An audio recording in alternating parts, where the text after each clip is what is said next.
I'm John Strum, and this is Real Talk MS.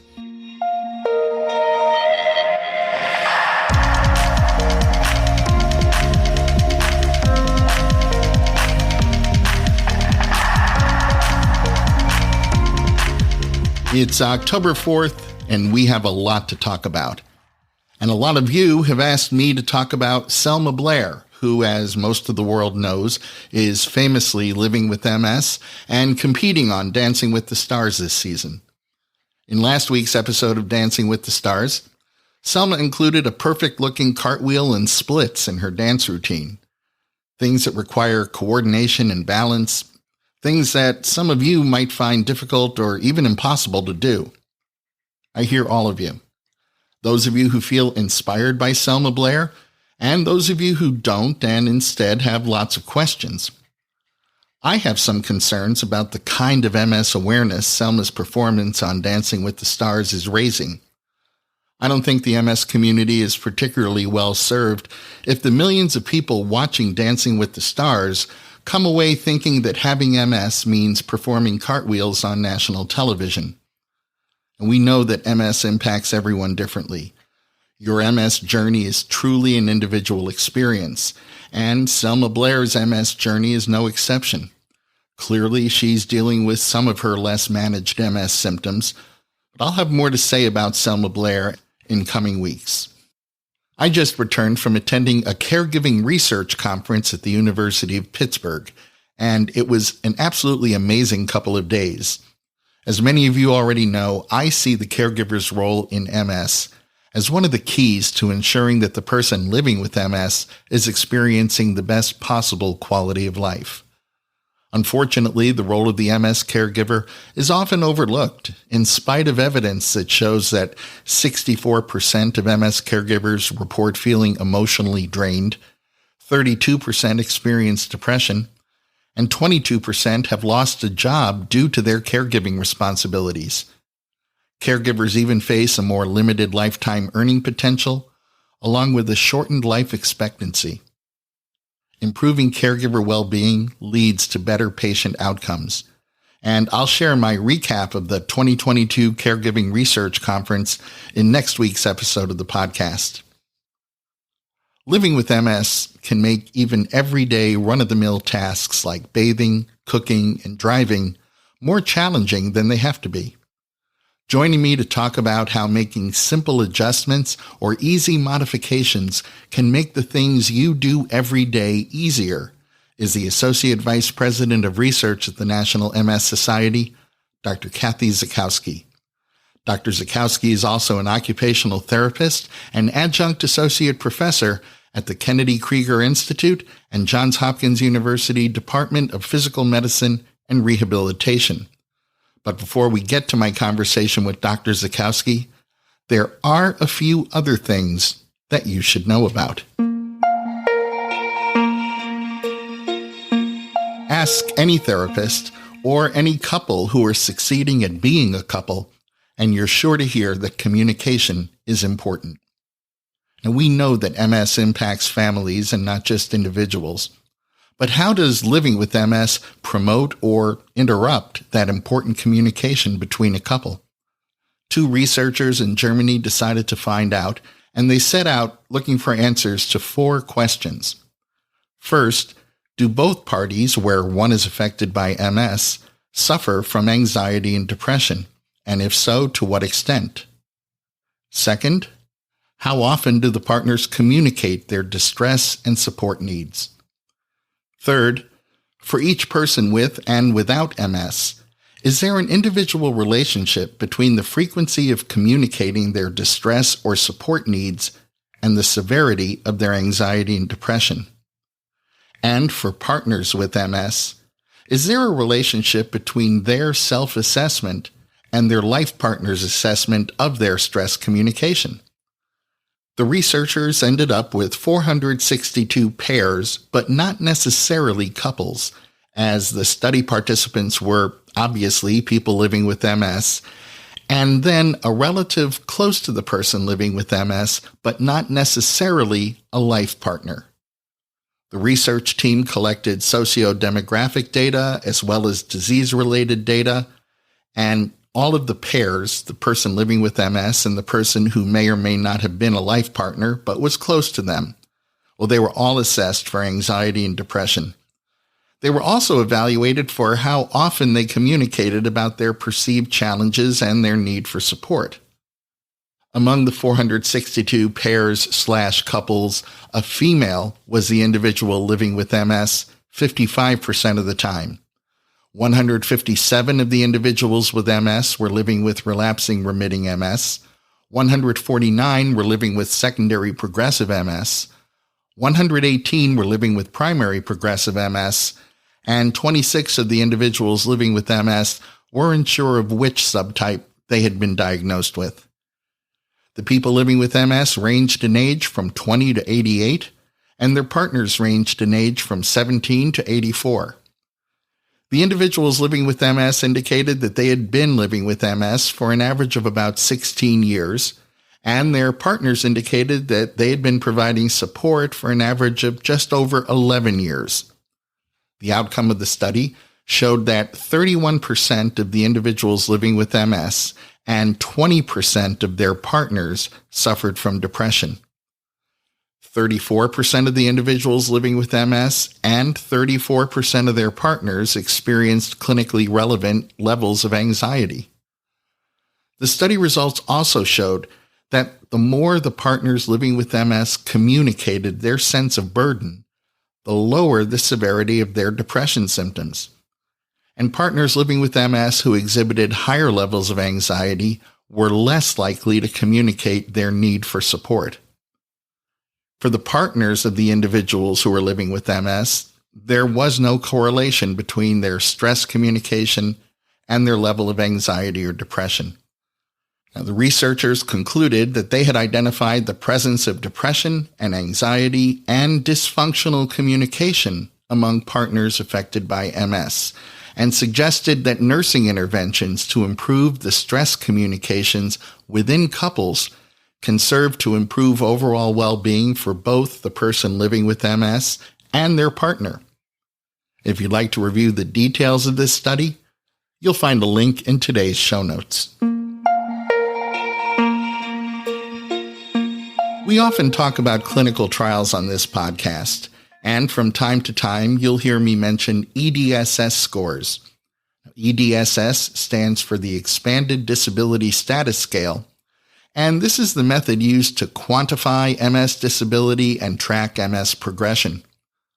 Viewed over time, someone's EDSS score can provide a useful picture of their disease course, which can be helpful in determining the treatment and level of care required for that person. In calculating an individual's EDSS score, 7 systems are evaluated for functional impairment. Collectively, these 7 symptoms impact muscle weakness, balance, mobility, coordination, speech, swallowing, eye movement, tingling, numbness, bowel and bladder function, visual function, and cognitive function.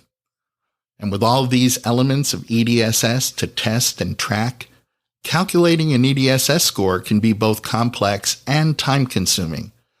So while we see EDSS scores are often required in clinical trials, they're less frequently used in the clinic. But a company called OM1 may have an answer to calculating an individual's EDSS score with far less effort and in a fraction of the time currently required. And OM1's answer is an algorithm. You may have heard the term big data before. Well, OM1 is in the big data business. They've developed a massive database containing real-world data, literally billions of data points, which can be sliced, diced, and analyzed by a broad range of healthcare stakeholders for a wide variety of reasons. And when it comes to multiple sclerosis, OM1 has a database containing clinical information from over 19,000 people living with MS. From these 19,000 clinical records, they identified nearly 14,000 that contained enough information and EDSS scores that were calculated by clinicians, and they used this information to build their algorithm. Then OM1 took a subset of these 14,000 patient records. The subset was based on just over 2,600 clinic visits by 513 patients, and using a form of artificial intelligence called machine learning, they trained a computer to use this algorithm to reliably predict an individual's EDSS score from the information found on their clinical chart. Then, data from a different subset of 171 patients was used to test how well the algorithm was working. In other words, how closely did the computer's EDSS score match the EDSS score assigned to that patient by their own neurologist? And it turned out that the computer was extremely reliable in accurately determining an individual's EDSS score. OM1 then applied their algorithm to over 13,000 people with MS who didn't have an EDSS score included in their patient records, and found that the distribution of those computer-estimated EDSS scores followed the same distribution pattern that was found among the patients used to validate the algorithm. Now, you might want to consider this news about a computer estimating an accurate and reliable EDSS score as less about EDSS scores in particular, and more a peek into how the practice of medicine is on the cusp of significant change. I've said before that artificial intelligence is going to have a significant impact on clinical trials and clinical practice. AI is the engine that's going to drive the practice of personalized medicine. OM1's success at offloading an important diagnostic task that wasn't often or even usually performed by clinicians is just one example of how artificial intelligence can leverage big data to better inform clinicians about the specific patient sitting or standing in front of them. And armed with that better information, we can look forward to more effective, more individualized treatment. If you'd like to review the details of the OM1 study that led to the creation and validation of their algorithm, you'll find a link in today's show notes. Results of a study by researchers in the UK and Saudi Arabia may reveal a new treatment strategy for neurodegenerative diseases, including MS, and the potential treatment involves repurposing prexacertib, an investigational drug that's been tested in clinical trials for cancer. The research team began their work by looking at certain DNA damage that occurs following nerve damage. Well, they recognized that the same type of damage occurs in neurodegenerative diseases and eventually tested prexacertib on animal models of spinal cord injury and optic neuritis. As a reminder, optic neuritis is common among people living with MS. It's often the first symptom that leads to an MS diagnosis. The research team observed that prexacertib promoted significant neuronal regeneration and the growth of healthy nerve cells after damage had occurred. This resulted in sensory and motor function improvement in the animal model of spinal cord injury and significant improvement in vision in the animal model of optic neuritis. Hopefully, we'll see additional research aimed at determining the viability of repurposing prexacertib as a treatment option for MS and other neurodegenerative conditions. And if you'd like to review the details of this study, you'll find a link in today's show notes. With more than 20 FDA-approved disease-modifying medications available today and new MS treatment options on the horizon, with research that conclusively demonstrates that being on a disease-modifying medication slows MS progression and preserves a better quality of life longer, I hope it's abundantly clear that being on a disease-modifying medication should be the first and most important step in managing MS.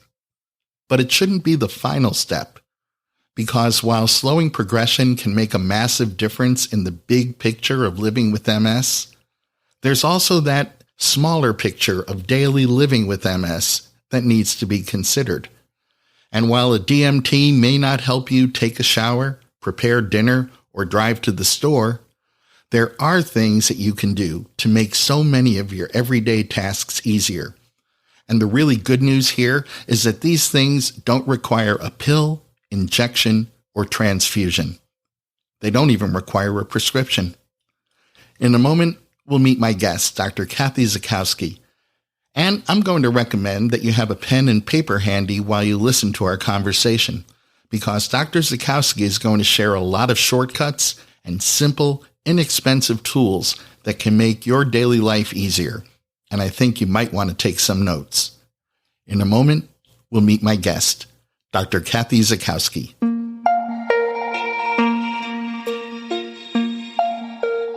MS can impact your ability to be productive. It can prevent you from enjoying certain activities, and it can even get in the way of performing everyday tasks. And while you don't have control over your MS, you do have control over how you choose to respond to your changing circumstances. And there are things that you can do that can make a real difference. Joining me today to share some energy-conserving strategies you can use, along with modifications you can make, is the Associate Vice President of Research at the National MS Society, Dr. Kathy Zackowski. Dr. Zackowski is also an occupational therapist and adjunct associate professor at the Kennedy Krieger Institute and Johns Hopkins Department of Physical Medicine and Rehabilitation. Welcome back to the podcast, Dr. Zackowski. Hi, thank you, John. It's great to be back. In introducing you just now, I mentioned that you're an occupational therapist. Not everyone knows what that is, so I'm hoping you can start us off by explaining what an occupational therapist does and how that role is different from a physical therapist. Yeah, I would love to do that. I do think the name occupational therapist is often a little bit deceiving.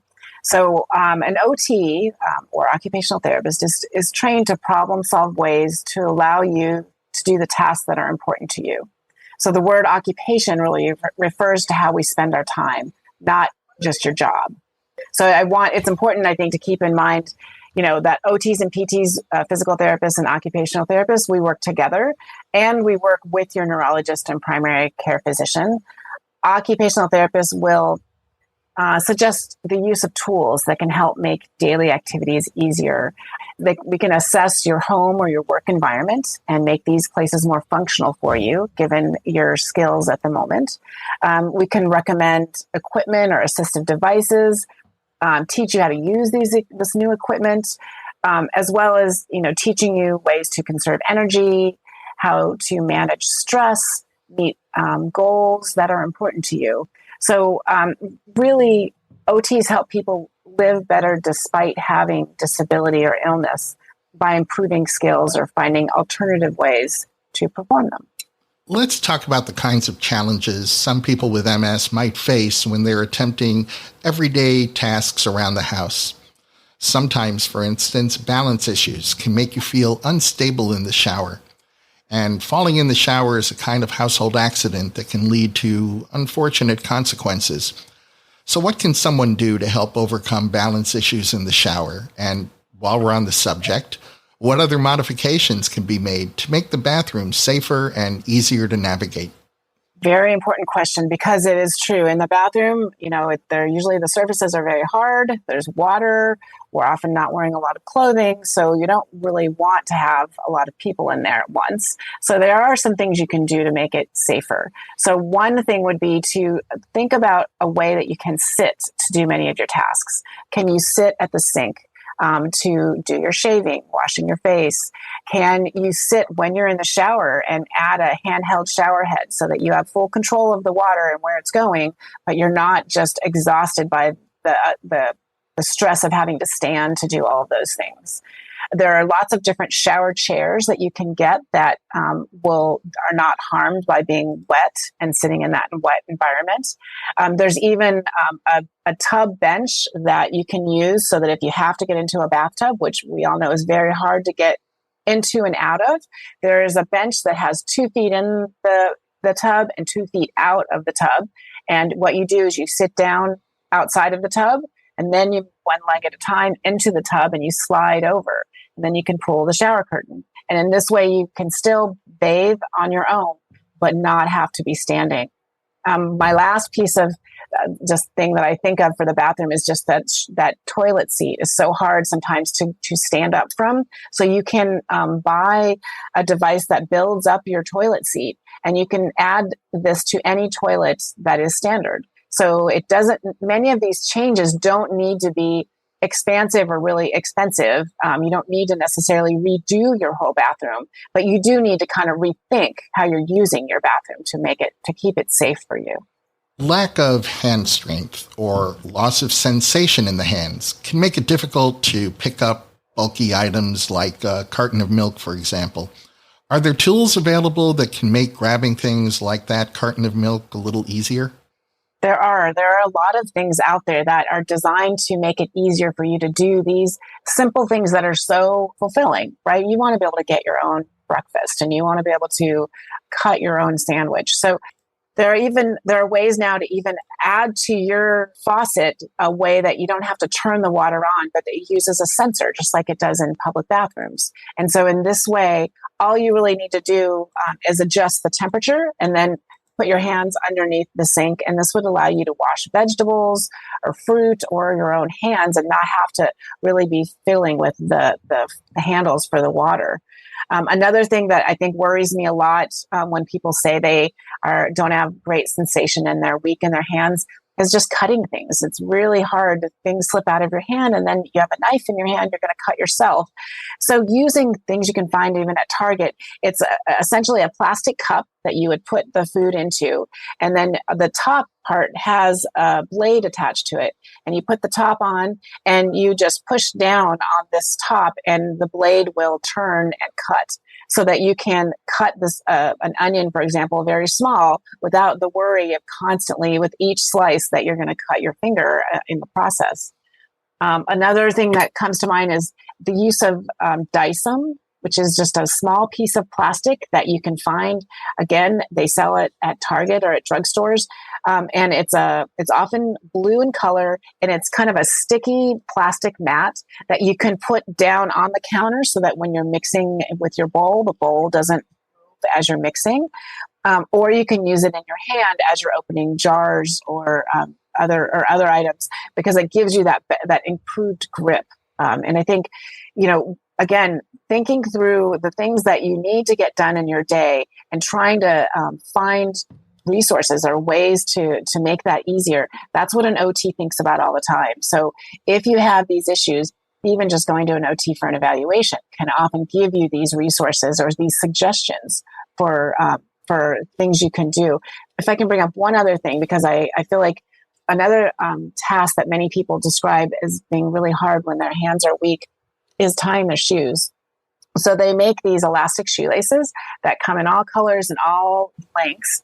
They look just like regular shoelaces, but they're elastic. So what you do is you put them on your shoe, you tie it into a nice bow, and then you never untie it. And so when you put your foot in, it gives a little bit, and then it closes up again once your foot is in the shoe. And in this way, you don't have to worry about tying your shoe each time. But it really looks just like everyone else's shoe. So I feel like those little tricks could be really helpful, and I'm hoping would allow you to have a little more energy to do things that are more interesting.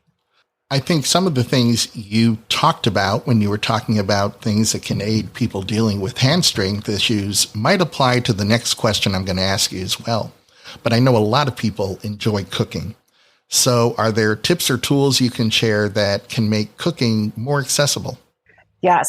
So one thing I think of is knives and the risk with those. So another type of knife that is often very easy for people to use is called a rocker knife. So you hold on to the handle, but the knife, instead of being flat like all knives are, it actually is bowed. So it's like a half circle. And so instead of slicing a piece of bread by using a sawing motion, you just put the knife down on the bread and you rock it back and forth, and that allows you to cut the bread. So that could be helpful in the kitchen.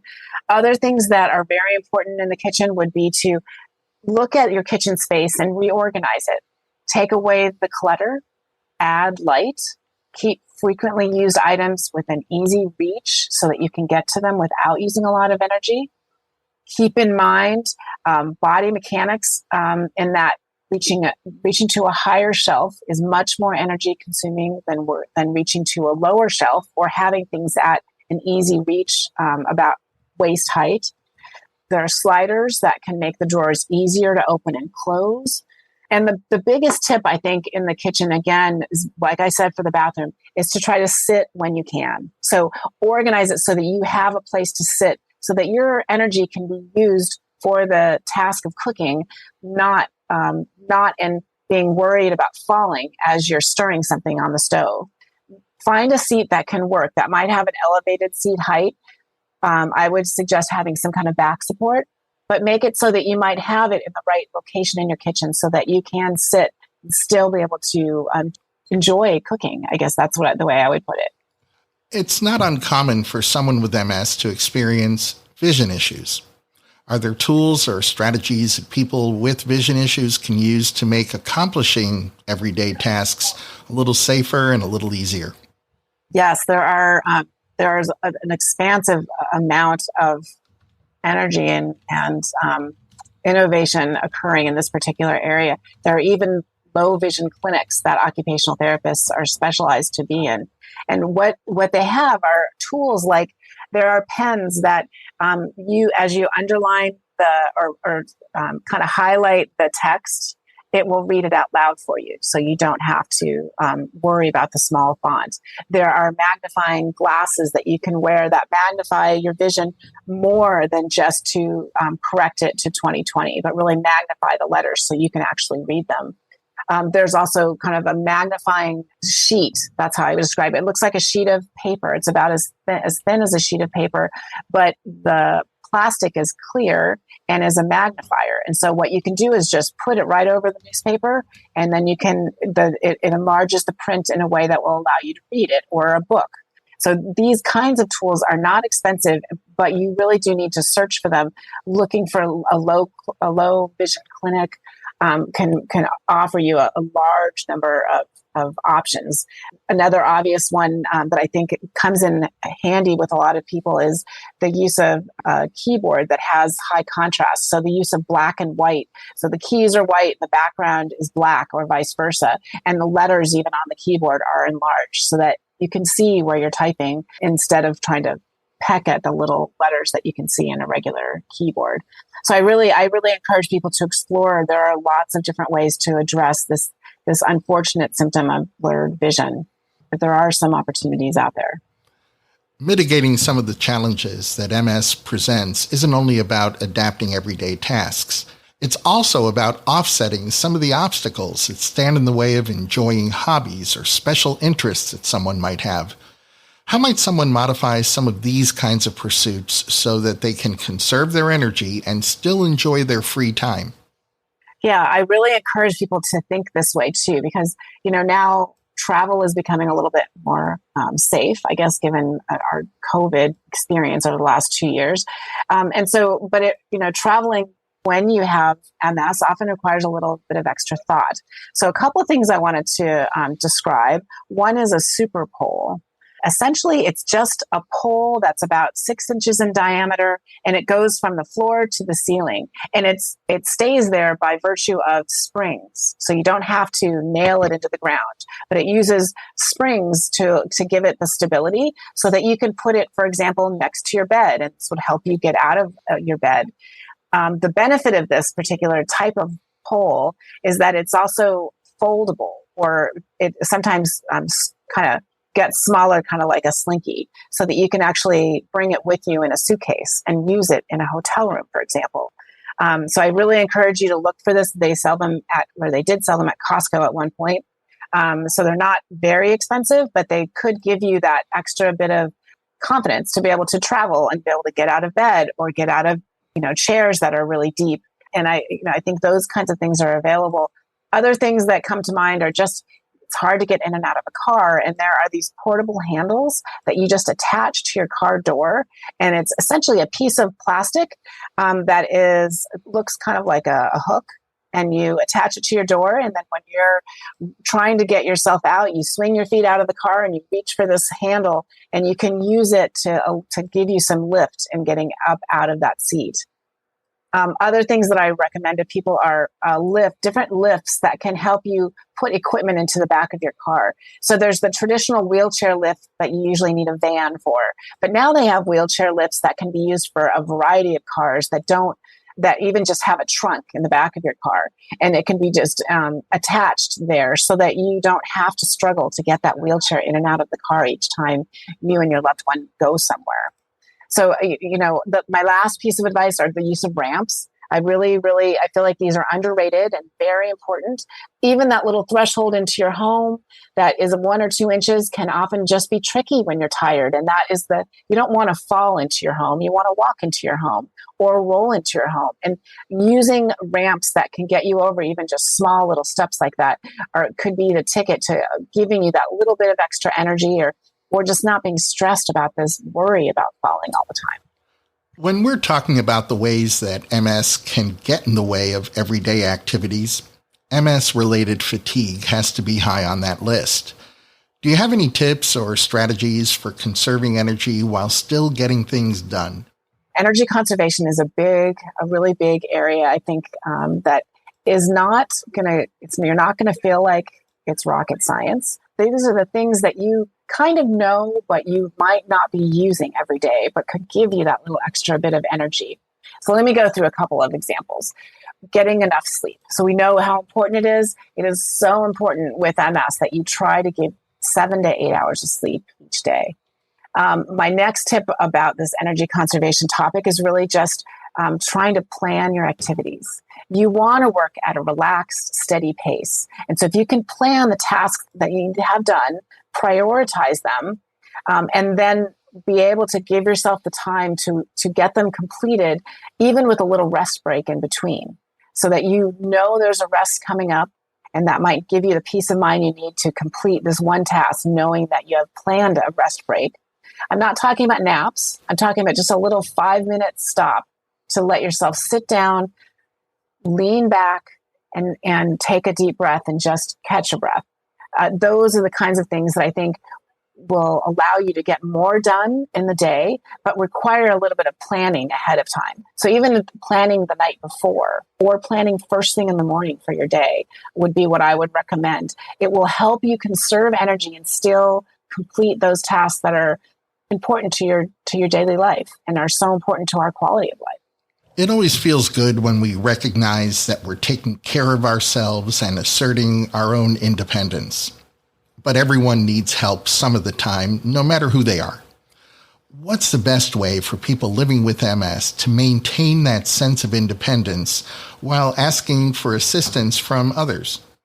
Yeah, this issue of asking for help always feels like such a burden to people. And I think it's really important to maybe take control of some of that by identifying what are the tasks that are really important for me to do alone, and what are the tasks that I can accept help with so that I have the energy to do these other tasks. So one example that I feel like came up a lot in my MS clinic would be, I want to watch, for example, my son at a soccer game, but the walk to the bleachers and the heat that I have to get through is just really draining for me. And my son is kind of embarrassed when I ask for help from in front of people. So here are some strategies that I could think of in that situation. Plan ahead so that you can make dinner early in the day, so you have a little rest before you even go to the game. Rest before you go. Arrive a little early so you can take your time getting to the bleachers. Allow yourself the grace to use a walker or a cane, even if you don't normally use it, but walking over that grassy area is a lot more energy consuming. Bring cold water to enjoy during the game. And so if you can kind of plan for those little things, this might give you the peace of mind you need to be able to get to, for this example, get to the bleachers so that you can rest, be there for your child, and be able to even talk to people there, but feel like you're taking care of yourself. And then, if someone offers to help, you feel like you planned ahead and you've done what you could to get there. Maybe you agree to have some help getting yourself back to your car. That's just one example. I know it doesn't fit everyone's needs, but the key element is really to try to realize that asking for help, if you can put it in the context of when you've done what you can and this is when you need help, maybe that'll give you the peace of mind to accept that help. Because MS symptoms often fluctuate, it can be difficult for someone to recognize when they might need help adapting their environment and accomplishing everyday tasks. What's the best way for someone to assess whether it's time to seek help from an occupational therapist? Yeah, that's a really good question. I think things like noticing that you're losing your balance more or you're falling a little bit more often, I think are important signs to say, okay, what can I do? I don't want to hurt myself. And falling is such a high risk that you will hurt yourself and cause even greater damage. That's kind of an important sign. Listening also to concern from your caregiver or your family members about your independence, taking it in and trying to accept that, they're noticing that I'm losing my balance more. Do I agree with that? And maybe if that's the case, I don't want to give in to that. Maybe an evaluation from an occupational therapist can offer us some strategies, ways to handle these particular problems. Other things that I feel like come up that might not be like obviously I need to see an OT, but looking back, you might think that would be, it's getting harder to clean myself in the bathroom, or you've noticed in your loved one who has MS that there's a lack of hygiene. The bathroom is very hard. It requires, strength and sensation and patience to be able to keep yourself clean every day. And an occupational therapist really could provide some strategies and maybe even some resources for how to handle that. So that would be my other kind of thing to keep an eye out for. Well, Dr. Kathy Zackowski, thank you for all you do to improve the lives of people living with MS. It's always a treat to have you on the podcast. And thanks for talking with me today. Thank you. Thank you for having me. I hope these were some helpful suggestions to people. And I look forward to hearing more of your podcast, John. That's going to wrap up this episode of Real Talk MS. Real Talk MS is powered by the National MS Society. And you can share this episode of the podcast by letting your friends or family members know that all they have to do is point their web browser at realtalkms.com/266. You'll find that link in today's show notes, so you can easily copy and paste it right into an email or text.